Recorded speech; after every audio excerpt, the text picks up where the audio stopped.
안녕하세요. 저는 30대의 돌싱녀가 된 여자입니다. 저는 극성인 시모와 돈 무서운 줄 모르는 남편에게 질려버려 이혼을 선택하게 되었는데요. 처음부터 남편이 이혼을 하게 만들 만큼 최악의 인간이었던 건 아니었어요. 저희는 결혼 생활을 할 때 각자 번 돈은 알아서 관리하고 있었는데요. 그걸 제안한 사람이 다름 아닌 남편이었어요. 결혼을 준비하기 시작할 때 남편이 제일 처음 저에게 제안한 것이 돈 문제였어요. 자기야, 우리 결혼하게 되면 돈은 어떻게 관리할 거야? 돈 관리? 글쎄, 따로 생각해 본 적이 없는데. 왜? 따로 생각해 둔 게 있는 거야? 내 생각엔 돈 관리는 따로 했으면 좋겠어. 주변에 결혼한 친구들 보니까 양가 부모님들 챙기는 것 때문에 많이들 싸우더라고. 그게 다 돈 관리를 같이 해서 일어난 문제잖아. 하긴 내 주변에도 그런 것 때문에 많이들 싸우더라.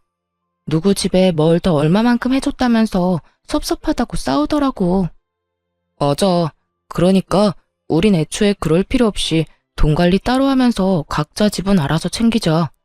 생활비는 한 통장에 모아서 같이 쓰고 적금 같은 것도 같이 들긴 하는데 나머지 돈은 알아서 관리했으면 해. 어때? 난 괜찮아. 그렇게 하자. 사실 처음엔 좀 치사하다는 생각이 들기도 했어요.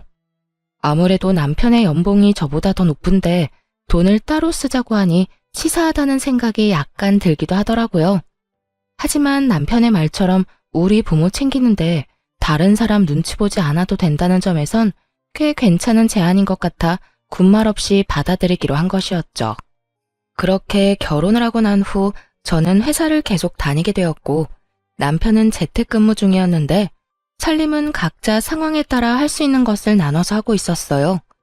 상황에 따라 남편이 시간이 돼 식사를 차리면 제가 뒷정리와 설거지를, 남편이 빨래를 하면 제가 건조를 하고 나머지 정리를 하는 식으로 말이에요. 그런 생활이 저희에겐 꽤 합리적이라 생각했는데 시모에겐 그렇지 않은 모양이었어요.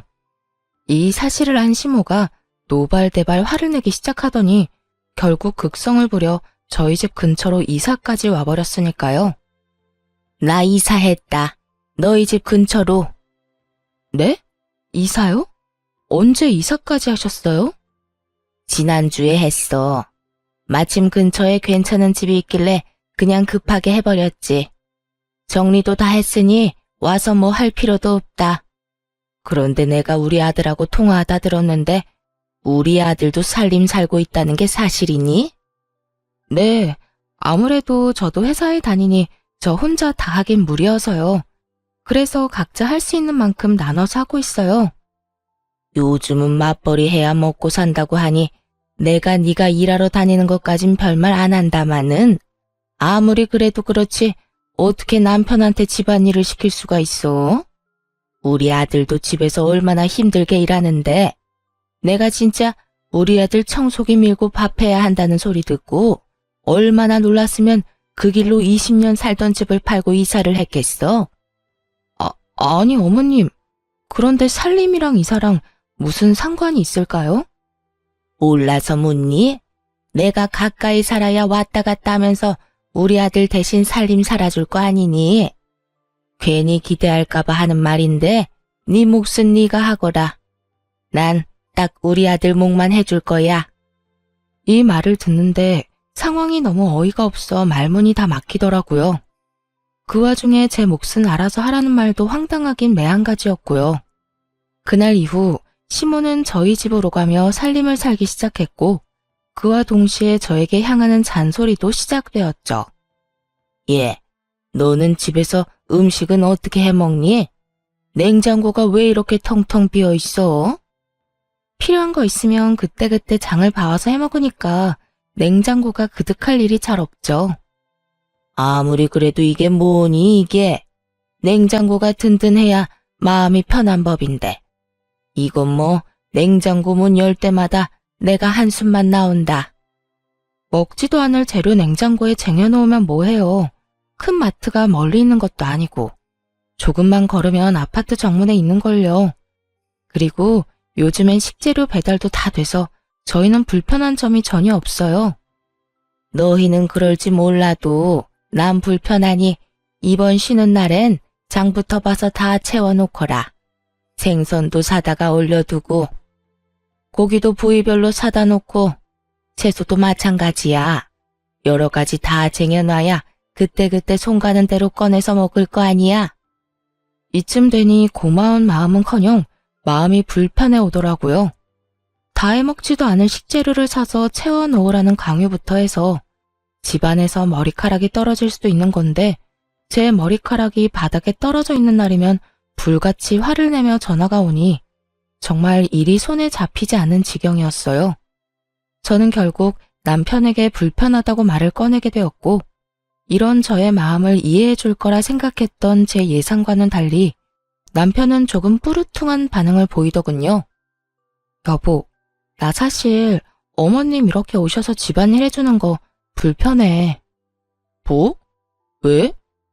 혹시 당신 집안일을 해주지 않아서 그러는 거야? 우리 엄마가 딱 내 일만 해주고 가서 섭섭해서 그러는 거지? 내 일은 내가 하면 되는 건데 그런 거로 뭐가 섭섭해. 그런 게 아니라 어머님이 오시는 날마다 나한테 계속 뭐라고 한단 말이야. 퇴근하고 와서 어머님 잔소리 듣는 것도 힘든데 그보다 더 힘든 건 일하는데 전화로 잔소리 하시는 거야. 그런 날엔 일도 손에 안 잡히고 마음도 너무 불편하다고. 그러니까 당신이 말 좀 잘해봐. 앞으로는 안 오셨으면 한다고 말이야. 아무리 그래도 나 도와준다고 이사까지 했는데 어떻게 오지 말라고 해. 그러지 말고 당신이 좀 참아. 좋게 좋게 생각해달란 말이야. 나 사실 집안일하는 거 힘들었어. 같이 해야 하는 일이니까 나도 집에서 일하면서 중간중간 했었는데 그만큼 집중도 안 되고 나름 힘들었다고. 그런데 엄마가 와서 도와주면서 일에 집중도 더 잘 되고 일할 시간도 늘어서 그만큼 능률도 좋아졌어. 그까진 남편이 뭐라고. 제 일엔 지장이 되지만 남편의 일에 도움이 된다고 하니 또 마음이 약해지더군요. 그럼 당신이 잘 말해서 나 회사에 있을 때 전화는 하지 말라고 해줘. 좋게 말할 수 있으면 잔소리도 좀 하지 말라고 해주고. 내가 정말 잘못해서 듣는 소리면 나도 그러려니 하겠지만 솔직히 어머님이 나한테 하는 말은 전부 어머님 살림 습관에 우리 살림을 맞추라는 강요에 가깝잖아. 여긴 엄연히 우리 공간이고 우리 스타일이 있는 건데 어머님 마음대로 어머님 뜻대로 다 하려는 거 싫어 난. 그 정도는 해줄 수 있지? 그래, 알겠어. 내가 그 정도는 엄마한테 잘 이야기해 볼게. 그러니까 당신도 조금만 참아줘. 남편은 잘 말하겠다며 호언장담을 했지만 어떻게 뭘 잘 말한 것인지 시모의 잔소리는 더욱 심해져만 가더군요. 시모가 집안일을 돕는다고 해서 저에게 조금이라도 도움이 되었다면 저 역시 심해지는 잔소리를 더 참았겠지만 시모는 남편이 평소에 하던 일 조금과 남편의 밥만 챙길 뿐 저에게 그 어떤 도움도 되지 않았어요. 그러면서 제게 하는 잔소리는 그야말로 일장연설이었죠. 그날은 화장실이 문제였는데 회사에서 바쁘게 일하고 있는데 시모에게 전화가 와 남편이 혼자 쓰는 화장실이 더럽다며 노발대발 화를 내기 시작하더군요. 넌 도대체 집안일을 어떻게 하는 거니? 화장실 청소는 도대체 언제 했길래 저 모양이야? 세제 뿌려서 뜨거운 물로 욕실 싹 씻어내고 물기 없게 말리든 닦아내든 해야 할 거 아니니? 곰팡이 피지 않게 구석구석 칫솔로 잘 씻어내고 말이야. 어머님, 거실 화장실은 남편이 주로 써서 남편이 청소해요. 제가 쓰는 안방 화장실은 제가 씻으면서 매일 정리하고요. 부부끼리 네 화장실 내 화장실이 어딨어? 요즘 애들은 이해가 안 된다 정말. 처음에는 구분 없이 썼는데 남편이 자기가 화장실 오래 쓴다고 아무래도 불편하니까 따로 쓰자고 하더라고요. 그러면서 남편이 각자 쓰는 화장실은 각자 정리하자고 했고요. 넌 네 남편이 시키면 뭐든 다 할 거니? 남편이 화장실 청소 각자 하자고 해도 이렇게 지저분하면 청소라도 좀 해줘야 할 거 아니야. 남편이 저는 거실 화장실엔 발길도 못하게 하는데 제가 더러운지 깨끗한지 어떻게 알겠어요? 그리고 저도 일하랴 집안일 하랴 여러모로 힘들다고 말씀드렸잖아요. 거기에다 요즘은 틈만 나면 어머님이 이렇게 전화하셔서 뭐라고 하시는 바람에 일에 지장도 있다고요. 그러니까 제발 이런 문제로 일하는 시간에 전화하지 말아주세요. 부탁 좀 드릴게요. 저는 그대로 전화를 끊어버렸고 일하는 내내 정말 화가 가라앉지 않더라고요. 그까지 화장실 청소 좀 해주는 거 어렵지 않습니다. 그런데 시모에게 말했던 대로 거실 화장실엔 아예 발길도 못하게 하는데 제가 그 청결 상태를 어떻게 알고 청소를 해주나요? 그리고 남편 대신 일해준다고 저희 집에 들락날락 하는 사람이 왜 화장실 청소는 저에게 시켜대는 걸까요? 제가 무슨 화장실 청소나 하려고 결혼한 것도 아니고 정말 화가 쉽사리 가라앉지 않더라고요. 전 기분이 상할 대로 상해버린 채로 퇴근을 하게 되었고 집으로 들어서자마자 남편에게 이렇게 말했어요. 당신 화장실 청소 좀 해. 화장실? 웬 화장실? 지금 바빠서 그러는데 바쁜 것만 끝내놓고 할게. 그래놓고 또 잊을 거잖아. 그러지 말고 지금 해. 아, 진짜 오늘따라 왜 이래? 각자 화장실 청소는 각자 알아서 하기로 했잖아. 그랬지. 그랬는데 어머님이 나한테 오늘 또 전화 왔더라.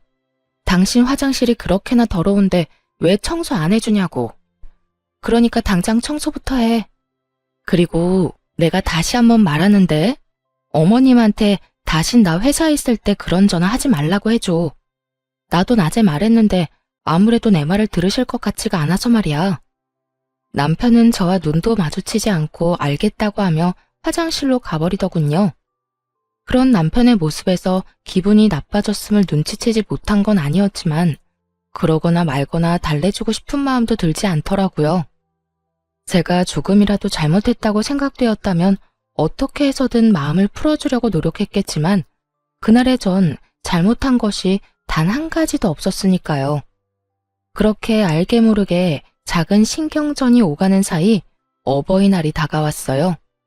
저희 부모님은 가진 것에 비해 검소한 편이셨는데 집안엔 가전, 가구들이 대부분 짧게는 10년, 길게는 20년씩은 좋게 넘은 것들이었어요. 아무래도 그런 부분들이 신경이 쓰였던 전 쓰지 않고 따로 모아두었던 상여금으로 친정에서 가장 오래된 에어컨을 바꿔주기로 마음먹었고 에어컨을 휴대전화로 고르던 중 그 모습을 남편이 보게 되었어요. 에어컨? 갑자기 에어컨은 왜? 아니, 곧 어버이날이잖아. 친정의 에어컨 작년부터 시원치 않았는데 이 김에 바꿔줄까 해서. 그럼 우리 집은? 우리 집은 뭐 해줄 건데? 황당하더라고요. 애초에 돈 관리를 따로 하며 각자 집은 알아서 챙기자고 한 사람이 누군데 저런 질문을 하니까요. 남편은 친정에 용돈 한 번을 준 적이 없었고 오로지 시댁에만 생활비를 제외한 모든 돈을 쓰고 있다는 사실을 뻔히 알고 있어 그 황당함은 더욱 컸어요. 그것뿐만이 아니었어요. 남편이 상여금을 좀 많이 받은 일이 있었는데 그때 그 많은 상여금을 한마디 상의도 없이 시댁 휴가 비용으로 다 써버린 걸 알고 크게 한번 싸운 적도 있었죠. 그때 남편이 저에게 한 말을 아직도 기억해요. 우리 약속했잖아. 생활비만 제외하고 나머지 돈은 알아서 관리하자고. 거기에 상여금도 당연히 포함된 거 아니야? 당신도 상여금 받잖아. 그 상여금을 어디에 어떻게 쓰든 난 상관 안 할 테니까 나한테 뭐라고 좀 하지 마. 다시 한번 말하는데 내 돈은 내 돈이고 당신 돈은 당신 돈이야. 각자 돈으로 효도는 알아서 하자고. 이랬던 사람이 이제 와서 제 상여금으로 시댁을 챙기려고 하니 황당할 수밖에 없는 상황이었죠. 남편은 기대에 찬 눈으로 저를 보고 있었고 전 그런 남편을 한번 흘겨보곤 이렇게 말해주었어요. 잊었어? 각자 돈으로 효도는 알아서 하자며. 이 말도 내가 아닌 당신이 한 말이야. 그래놓고 이제 와서 왜 이래?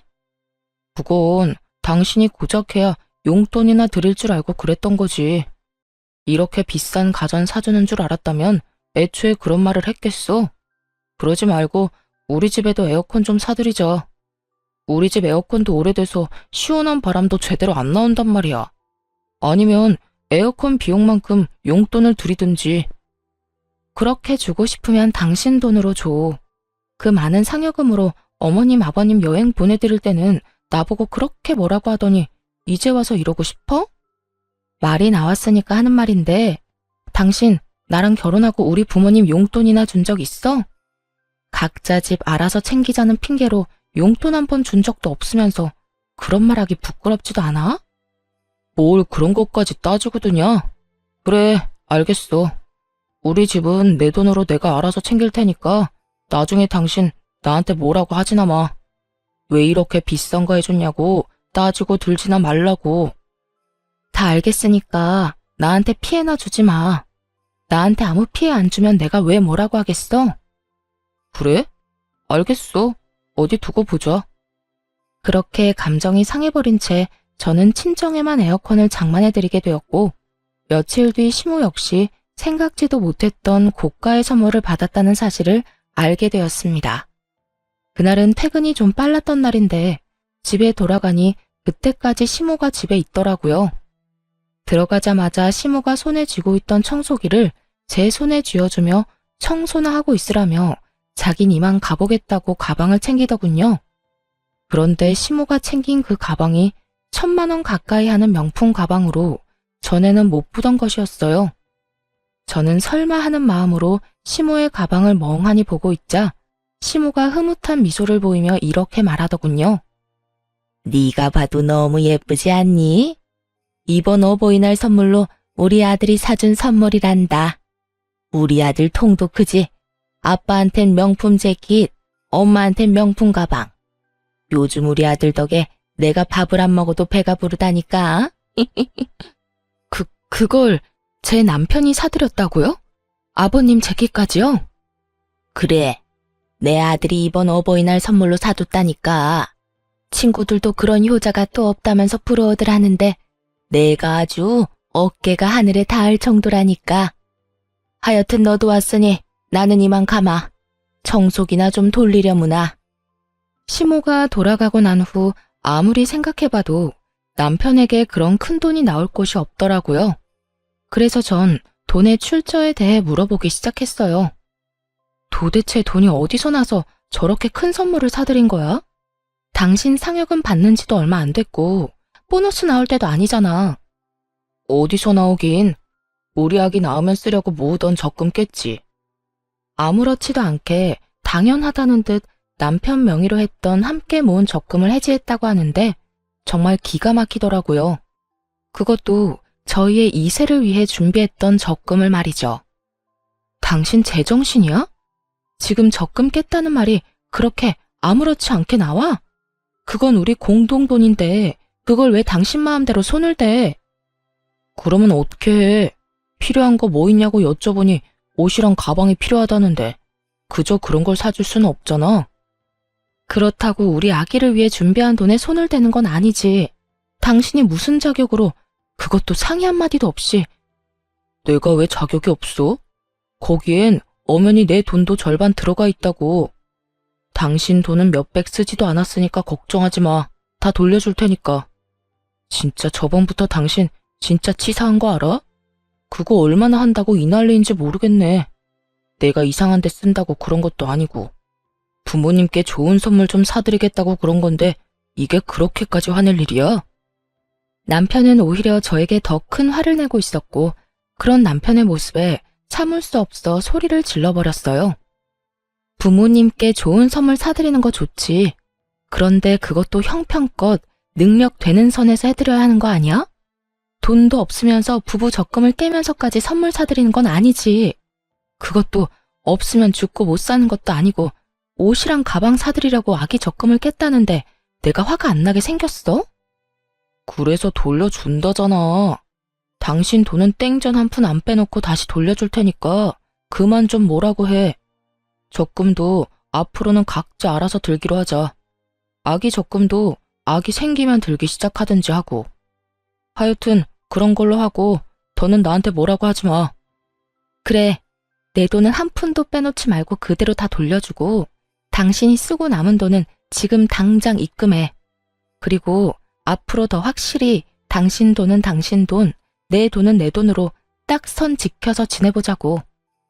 그래, 나도 바라던 바야.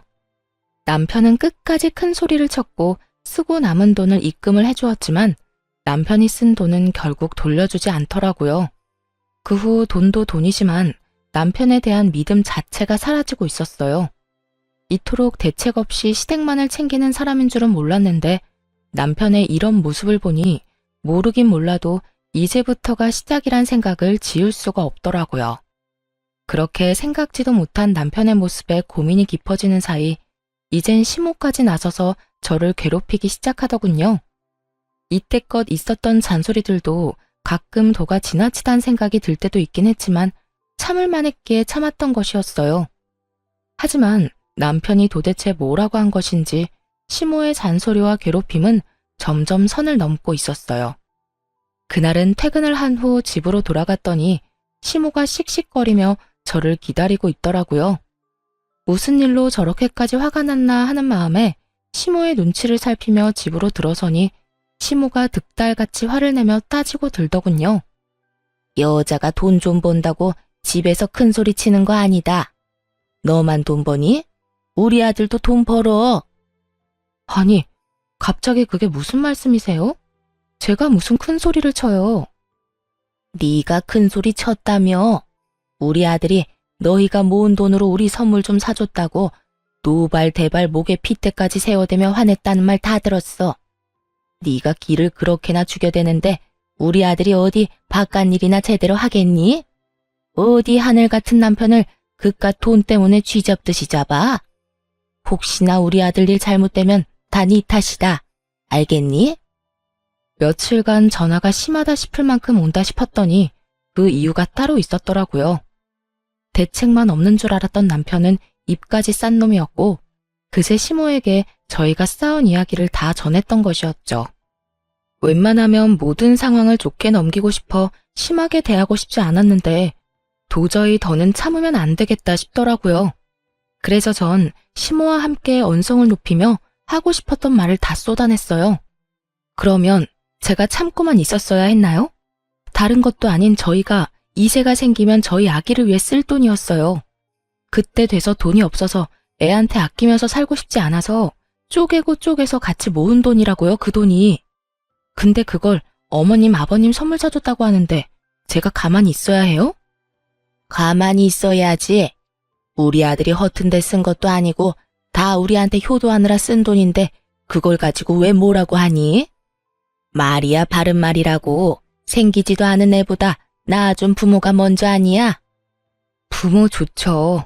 그런데 효자 노릇도 그 정도가 있지. 당장 형편도 안 되는데 그런 큰 선물을 했다고 하니 제가 화가 안 나겠어요? 심지어 가방이나 옷이 없다고 죽는 것도 아니고 그저 사치품일 뿐이잖아요. 그러는 네 친정은 에어컨 없으면 죽는다니? 너도 네 친정에 에어컨 해줬다며? 넌 에어컨 살 때 우리 아들한테 물어는 봤니? 시모는 이때다 싶었는지 제가 친정에 사들인 에어컨을 걸고 넘어지더군요. 그 말을 듣는 저는 분노는 더더욱 커져만 가고 있었죠. 어머님, 무언가 크게 잘못 알고 있으신가 본데 그 에어컨은 제가 번 제 돈으로 샀어요. 그 에어컨에 남편 돈은 10원짜리 한 푼도 안 들어갔다고요. 그런데 가방이랑 옷은 아니잖아요. 제 돈도 들어갔을 뿐더러 저한테 한마디 상의도 하지 않았다고요. 애초에 자기 부모 자기가 챙기자고 한 사람도 남편인데 저한테 상의도 하지 않고 그 큰 선물을 같이 든 적금까지 깨면서 샀을 땐 그 정도 잔소리는 먹을 각오하고 샀어야 하는 거 아닌가요? 뭐? 아무리 각자 집은 각자 챙기기로 했어도 네가 이제 우리 집에 시집을 왔으면 우리가 네 부모와 마찬가지인데 네가 시집 와서 우리한테 뭐 해준 게 있니? 기껏해야 명절이나 생일 때 용돈 몇 푼 준 거 말고 큰 선물 준 적도 없잖아. 그냥 우리 아들이 산 선물에 네 성의도 조금 보탰다고 생각하면 너도 나도 좋을 텐데 그걸 트집 잡아서 우리 아들 기나 죽이고 시어미한테 눈 똑바로 뜨고 대들기나 하고. 어머님, 말씀 잘하셨네요. 저는 명절 생신 때 용돈이라도 챙겨드렸죠. 어머님 아들은 저희 부모님한테 이날이 때껏 1,000원짜리 한 장 준 적이 없어요. 그런데 왜 저만 시댁을 챙겨야 하나요? 어머님 같으면 시댁 챙길 마음이 들겠어요? 제 이야기를 들은 시모는 놀란 눈치더군요. 그랬겠죠. 자기 아들이 이날 이때껏 장인어른 장모님께 땡전 한 푼 준 적이 없다는 걸 꿈에도 몰랐을 테니까요. 거기에다 파렴치한 남편과는 달리 저는 예의상 명절이나 생신 때는 용돈이라도 조금씩 챙겨드렸으니 더 할 말이 없는 상황이었죠. 시모는 말없이 남편을 재빠르게 노려보았고 남편은 시모의 눈치를 살피다 그 눈빛을 외면해버리더군요.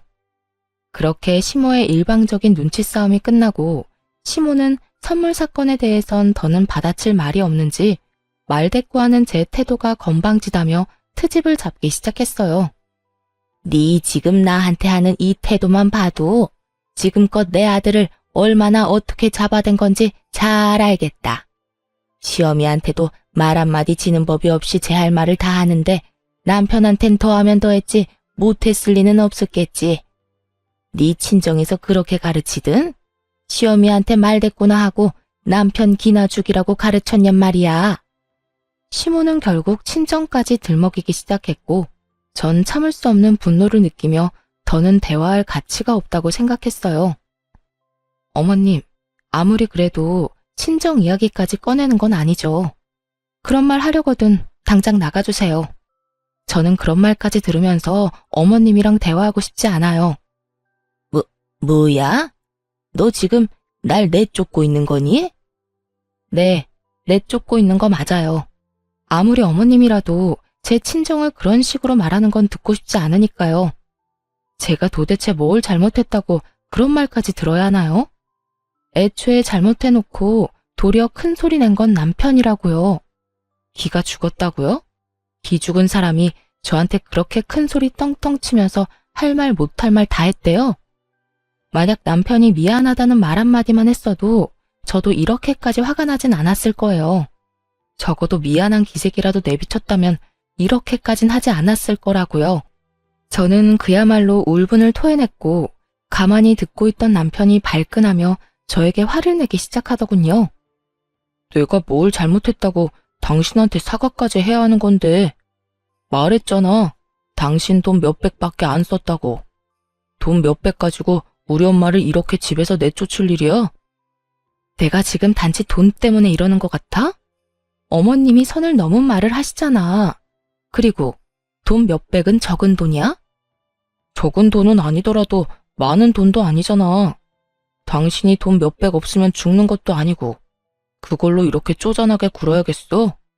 그리고 엄마가 못할 말을 한 것도 없는 것 같은데 당신이 너무 예민하게 구는 것 같다고. 내가 당신한테 당신은 당신 집에서 뭘 어떻게 배웠길래 그렇게 대책 없이 돈을 써대냐고 하면 당신 같으면 기분이 좋을 것 같아? 그리고 그렇게 많지도 않은 돈 몇백은 왜 이제껏 안 주는데? 그딴 말할 거면 내 돈이나 다 내놓고 말하고 어머님은 이만 좀 가주세요. 여기서 더 아들이랑 며느리 싸우게 만들고 싶지 않으면요. 저는 다시 한번 시모에게 나가라고 했고 시모 역시 더는 싸우는 꼴을 보고 싶지 않았는지 집을 나가버리더라고요. 그런 시모의 뒷모습을 보며 입만 산 남편은 저를 쏘아보며 이렇게 말하더군요. 그까짓 돈 내일 당장 돌려주면 될 거 아니야. 당신같이 독하고 냉정한 여자는 처음이다. 진짜 정 떨어진다고. 이렇게 말한 남편은 방으로 들어가 버렸고 그런 남편의 뒷모습을 보는데 이혼이 답이라는 생각이 들더군요.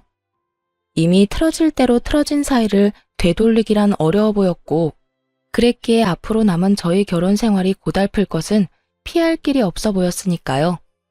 무엇보다 가장 큰 이유는 남편이 기본적으로 가진 생각이 이미 글러먹었고 그걸 고치고 싶은 의지도 생각도 남아있지 않은 상태였습니다. 그렇게 이혼을 결심하며 다음 날이 되었고 출근 준비를 하고 있는데 시모가 득달같이 집으로 찾아왔더라고요. 제가 문을 열어주자마자 시모는 돈다발을 제 얼굴에 던져버리며 고함을 고래고래 질러대기 시작하더군요. 얘따, 내 아들이 썼다는 네 돈. 내가 어젯밤에 집에 가서 니년 하는 꼬락서니가 워낙 어이가 없어서 잠도 한숨 못 잤다. 이 돈이 뜬 눈으로 밤을 지새우고 뽑아온 돈이다 이 말이야. 이제 됐니? 이제 됐냐고. 이제 그 건방진 입 좀 다물게야. 제가 돈다발을 맞고도 어이가 없어 아무 말도 하지 않고 있으니 시모는 그런 제 반응이 더 화가 난다는 듯 욕설을 뱉어내기 시작하더군요. 차마 입에 담지도 못할 말을 들어야 한다는 현실도 화가 났지만 더 화가 나는 것은 남편이었어요. 이 모든 광경을 처음부터 보고 있던 남편은 말리기는커녕 시모의 행동이 통쾌하다는 듯 고개를 끄덕이며 입가에 미소를 짓고 있더라고요.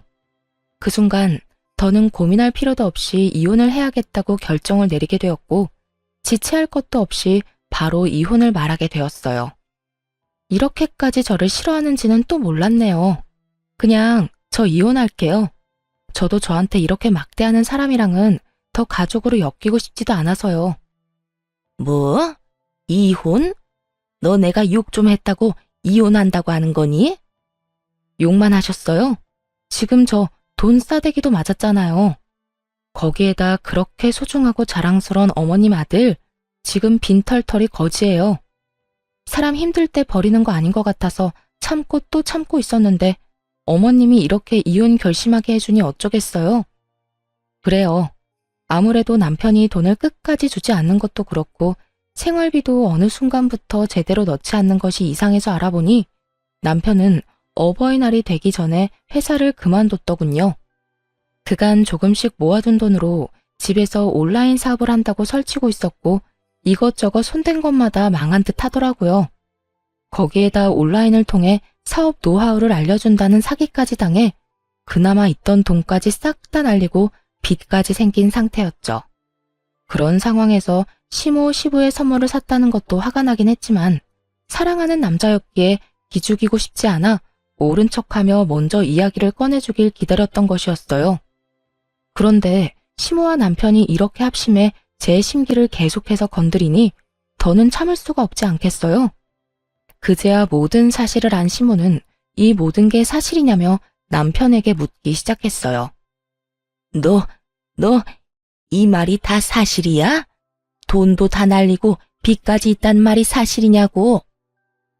그게 난 다 잘해보려고 그러다가 그게 생각보다 힘들더라고요.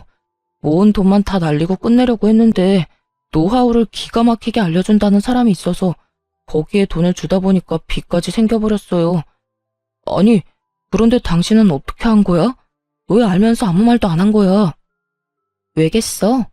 당신 엄마 말처럼 기죽이기 싫어서 모른 척 해준 거지.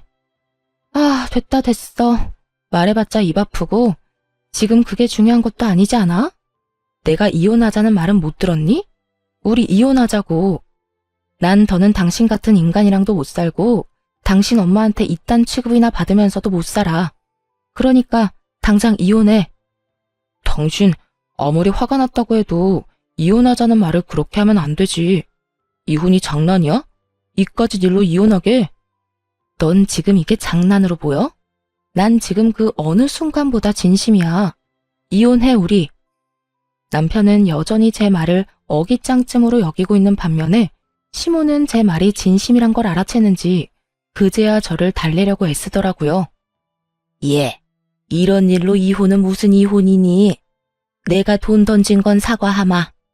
나도 오죽했으면 이 아침부터 찾아와서 그런 짓을 했겠니? 어제는 네가 나한테 너무 심하게 말대꾸를 하지 않았니? 그렇다 보니 내가 너무 흥분한 상태에서 잠도 못 자다 보니 정신이 잠시 어떻게 됐었나 보구나. 그러니 네가 넓은 마음으로 이해 좀 하려무나. 이제 와서요? 돈 던지고 화내고 욕하고 할 건 다 해놓고 이제 와서 사과요? 사과로 모든 문제가 다 해결될 것 같으면 경찰은 왜 있는 걸까요? 무심코 던진 돌에 개구리는 맞아 죽는 법이에요. 저는 이미 어머님의 말에 상처받았고 그건 그 어떤 말로도 말끔히 씻길 것 같진 않네요. 아가, 그러지 말고 이 늙은 시어미가 잠시 노망이 났었다고 생각하고 너그럽게 이해해주면 안 되겠니? 이렇듯 시모는 어떻게 해서든 저를 달래보려고 애쓰는데 남편은 그런 시모의 앞을 막아서서 저에게 득달같이 화를 내기 시작하더라고요. 아, 됐어. 엄마가 뭘 잘못했다고 그렇게까지 해? 그리고 당신, 우리 엄마가 이렇게 미안하다고 굽히고 들어오면 당신도 적당히 하고 끝내야지. 끝까지 고개 빳빳이 들고 이럴 일이야? 적당히 좀 하란 말이야. 아우 진짜 정 떨어져. 무직인데다 빚까지 있는 아들이 큰 소리를 치자 시모는 더는 모르겠다는 듯 고개를 절레절레 흔들더니 남편에게 이런 말을 남기고 집을 도망치듯 빠져나가 버리더군요. 아들, 분위기 파악 좀 해. 네 집사람 화 많이 난 것 같으니까 엄마는 이만 가보마. 두 사람이 좋은 쪽으로 이야기 잘 나눠봐. 이렇게 이혼한다고 하면 다들 뭐라고 하겠어? 그러니까 좋게 좋게 이야기 잘 나눠. 시모는 그렇게 집을 도망치듯 나가버렸고 남편은 시모가 던진 돈을 주우며 여전히 상황 파악도 되지 않은 말을 하기 시작했어요. 결국 또 이겨먹었네. 기분 아주 좋겠다 좋겠어. 이렇게 돈까지 생기고 말이야. 내가 당신이 화가 많이 난 것 같아서 이 돈까지 주워주는 거야. 세상에 이런 남편이 어디 있냐? 시어머니를 뻑하면 집에서 쫓아내는 와이프한테 땅바닥에 떨어진 돈까지 주워주는 남편이 어디 있냐고. 당신은 나한테 진짜 잘해야 해. 내가 이번에 사업이 좀 잘못되어서 그렇지. 그것만 빼면 나 같은 남편 또 없다고. 눈치가 없는 것도 모자라 큰 착각에 빠져 허우적거리고 있는 남편 놈을 보고 있자니 정말 웃음이 다 나더라고요. 도대체 이런 인간 뭐가 좋다고 이때껏 참고 살았나 싶어 저 스스로가 한심하기도 했고요. 그렇게 여러 가지 생각을 하던 저는 여전히 돈을 줍고 있는 남편을 내려다보며 좀 더 확실하게 말해주었어요. 당신 엄마가 우리 집에서 도망치듯 가는 꼴을 보고도 모르겠니? 나 이혼하자는 말 진심이야. 뭐? 정말 이혼하자고? 이까진 일로? 당신한테는 이까진 일일지는 몰라도 난 아니야. 난 당신같이 대책 없이 효자 노릇을 하는 남자도 싫고 당신 엄마처럼 아나무인에 화난다고 욕부터 하는 사람을 내 시어머니로 모시고 싶은 생각도 없어. 그제야 남편은 제 말이 진심이란 걸 알아차린 듯 급하게 무릎을 꿇고 빌기 시작하더군요. 여보, 이러지 마. 내가 당신이랑 어떻게 이혼을 해. 나 당신 없으면 안 되는 거 알잖아. 그렇겠지. 빚은 생겼는데 회사도 그만뒀고 모아둔 돈은 전부 당신 집에 효자 노릇을 한다고 다 써버렸을 테고. 당장 돈 한 푼 없는데 나랑 이혼하면 완전 큰일이겠지. 그런데 어떡하지? 난 당신이랑 이혼한다고 해서 큰일 날 게 하나도 없는데. 그러게 내가 알면서도 다 모르는 척 해줄 때 진작 잘하지 그랬어. 내가 당신을 조금이라도 사랑하고 조금이라도 불쌍하다고 느낄 때 나한테 조금이라도 잘했다면 내 입에선 이혼하자는 말까진 나오지 않았겠지. 여보, 이러지 마. 내가 정말 잘못했어. 아까 당신이 그렇게 당하는데 지켜만 보고 있었던 것도 엄마가 매번 당신한테 잔소리하면서 뭐라고 할 때 당신 편 못 들어준 것도 미안해. 그리고 당신한테 상의 한마디 없이 적금 깬 것도 미안. 정말 다 미안하니까 제발 나 한 번만 용서해주라. 어? 이제서야 그렇게 미안하다고 빈다고 한들 내 마음에 와닿을 것 같아? 그 진심이라곤 하나도 없는 사과 받아줄 생각 없으니까 이혼이나 준비하고 있어. 난 당신이 뭐라고 하든 무조건 이혼할 거니까 말이야. 전 울고불고 하며 매달리는 남편을 뿌리치고 집을 나와버렸어요. 그 후 이혼만은 안 된다고 끝까지 우겨대는 남편 덕에 소송이 진행되었어요. 가정 파탄의 원인이 철저히 남편의 재산 빼돌림과 시모의 낭비벽으로 인해 일어났고 그걸 입증하는 증거를 전부 제출했죠. 그렇게 시모와 남편에게 위자료를 받고 이혼하게 되었습니다. 이혼하고 난 후 다신 연락을 할 일이 없을 거라 생각했는데 반년쯤 지났을 때 전 남편에게 연락이 오더라고요. 그간 연락 한 통 없었던 전 남편이었던지라 도대체 무슨 일인가 싶어 전화를 받게 되었어요. 여보세요? 무슨 일이야?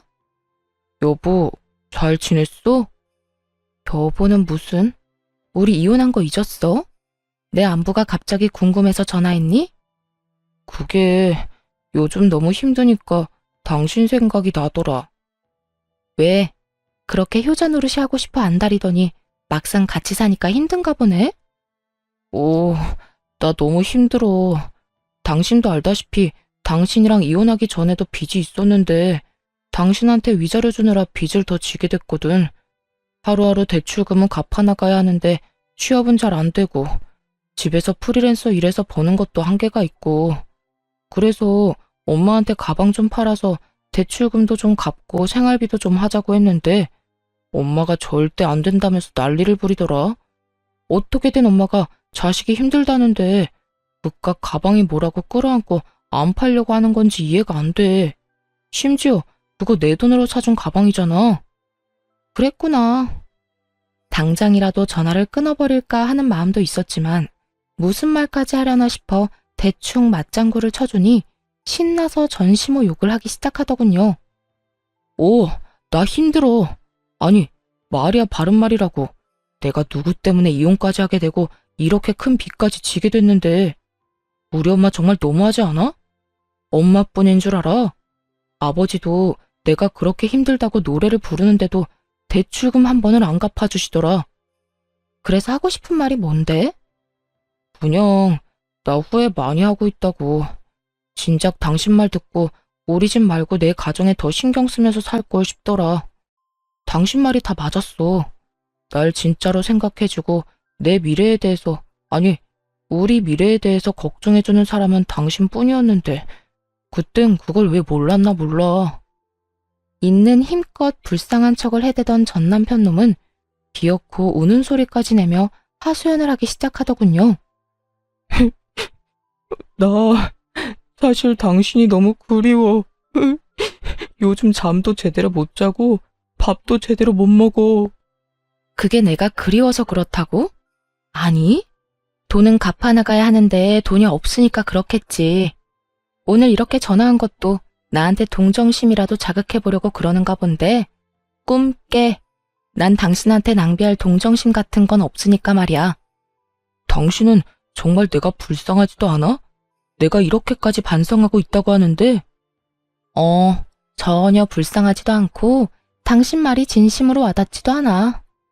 전 남편은 금방이라도 제가 전화를 끊어버릴 것만 같았는데 급하게 숨겨둔 진심을 꺼내기 시작하더군요. 듣고만 있어도 소름이 끼쳐오는 더러운 속내를 말이죠. 정말 진심이야. 내 속을 꺼내 보여주고 싶을 만큼 진심이라고. 그러니까 그렇게 부정적으로만 보지 말고 다시 한 번만 잘 봐줘. 나 정말 반성 많이 했고 이제 정말 정신 차렸어. 그래서 하는 말인데 우리 다시 잘해보면 안 될까? 나 당신이 조금만 도와주면 빚도 금방 갚을 수 있고 그렇게만 되면 나 다시 일어나는 건 시간 문제야. 당신도 잘 알다시피 내가 회사 다닐 땐 당신보다 연봉도 높았잖아. 내가 재취업만 되면 이제 내 월급은 당신 다 줄게. 약속할 수 있어. 각서라도 쓰라면 쓸게. 난 네 돈 같은 거 필요도 없으니까 재취업돼서 나보다 연봉 많이 받게 되는 날이 오면 그 돈으로 네 빚이나 똑바로 갚고 살아. 신용불량자나 되지 말고. 빚 갚고 남은 돈으로 네 부모님들한테 다시 효자 노릇도 좀 하고. 여보, 그러지 말고 제발. 나 진짜 반성했다니까. 네 반성 따윈 필요 없으니까 애꿎은 사람 그만 괴롭히고 네 인생 너 혼자 잘 살아. 어디 엄한 사람 엮어서 빚을 갚는데 이용하려고 불쌍한 척이야? 한 번만 더 전화하기만 해봐. 스토커로 확 신고해버릴 거야. 그렇게 전화를 끊어버렸고 그 후론 연락이 오는 일은 없었습니다. 그렇게 있을 때 잘할 것이지 백수된 것도 참아주고 빚쟁이가 된 것도 모른 척 해준 여자를 놓친 것을 한평생 후회하며 살았으면 좋겠다 싶었네요. 저는 잘 지내고 있어요. 그런 일이 있은 지 1년이란 시간이 지났고 결혼을 하며 포기했던 해외 지사 파견 기회가 와 요즘엔 설렘 반 걱정 반으로 시간을 보내고 있어요. 새로운 곳에서 저 혼자 다시 시작해야 한다는 것이 조금 무섭긴 하지만 부모님께서 이참에 잘 됐다며 더 큰 세상에서 더 많은 것을 보고 경험한 후 다시 돌아오라고 응원해 주시더라고요. 그 응원에 힘입어 열심히 적응해 보려고요. 이참에 새로운 곳에서 새로운 출발을 해보는 것도 저에게 좋은 터닝 포인트가 되겠지 하는 생각만 하고 있는 중이랍니다. 이렇게 이혼을 해도 제 인생엔 아무런 문제 없이 더 좋은 기회들이 생겨나는데 그땐 왜 그렇게 참고 살았나 모르겠어요. 지금 생각하면 참 바보 같은 생각인데 이혼을 할 때까지만 해도 이대로 내 인생이 모두 무너져버리면 어쩌나 하는 걱정이 크더라고요. 하지만 막상 이혼을 하고 나니 이혼녀 딱지쯤이야 별거 아닌 것이었고 제 인생도 무너지지 않더군요. 물론 쉽게 내릴 결정은 절대로 아니지만 그렇다고 해서 이혼이 무서워 그 모진 냉대와 욕설 그리고 무능력하면서도 효자 노릇만 하는 남편을 참고 살 것은 아니었단 생각이 강하게 드는 요즘이네요. 저에게 있어 가장 크고도 높았던 이혼이란 산을 무사히 넘은 만큼 외국에 가서도 밥 굶지 않고 할 말은 다 하면서 잘 살아보려고요. 저 잘 해낼 수 있겠죠? 이로써 저의 사연도 끝이 났네요. 긴 이야기였는데도 불구하고 끝까지 함께 해주신 모든 분 감사합니다. 좋은 하루 되세요.